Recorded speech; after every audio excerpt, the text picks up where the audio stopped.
This one's for my wife and my daughters. They're awesome, and they put up with me.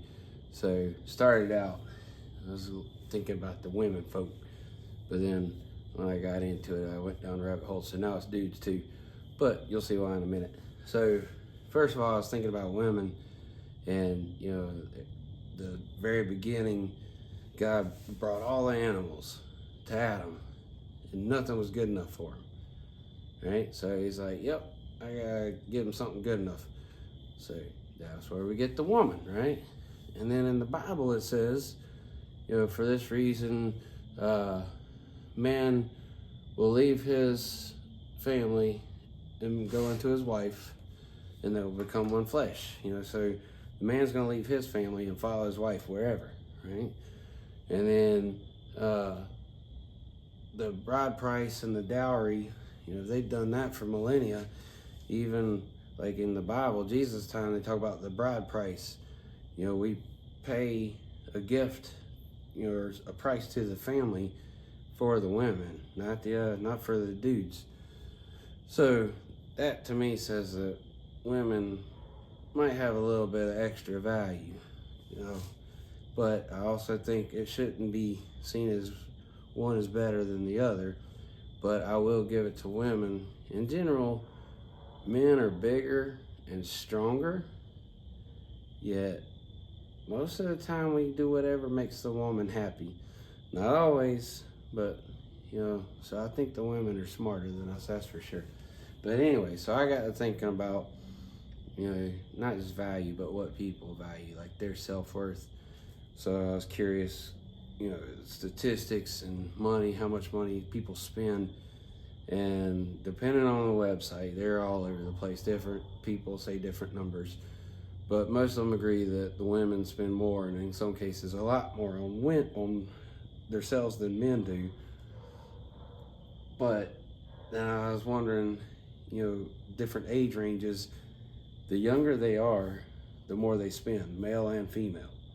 That's where the and dudes came in. So I didn't realize how much men spend on cosmetics and face creams. It kind of shocked me, but it is what it is. So then, as they get older, they spend less, male and female. So then I got to thinking about the mentality of things. You hear guys say, "I'm the king of my house," the women, I want to be treated like a queen, whatever. And that's fine, but I think if you want to be a king, you should act like a king. Same if you're a queen. If you want to be a queen, act like a queen. What do I mean? Act like maturity. There's growing up, and then there's maturing. I grow older, but I don't want to grow up. I want to be a big kid. But I also mature. I do things differently now than I did 20 years ago. As I'm older, I'm wiser, I'm more mature.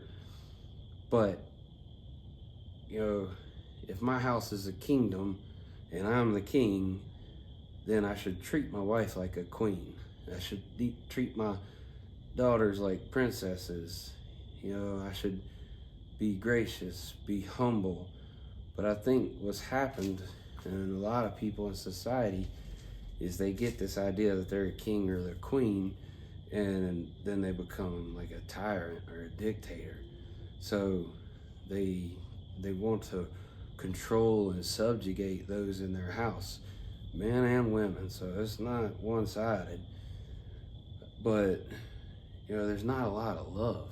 So I think the key here is, first of all, love everyone, including yourself.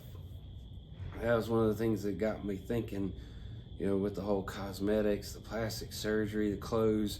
You always hear women talk about, even in the movies, they joke about wearing the shoes that hurt their feet. If it's, they're expensive, they're painful, so why wear it?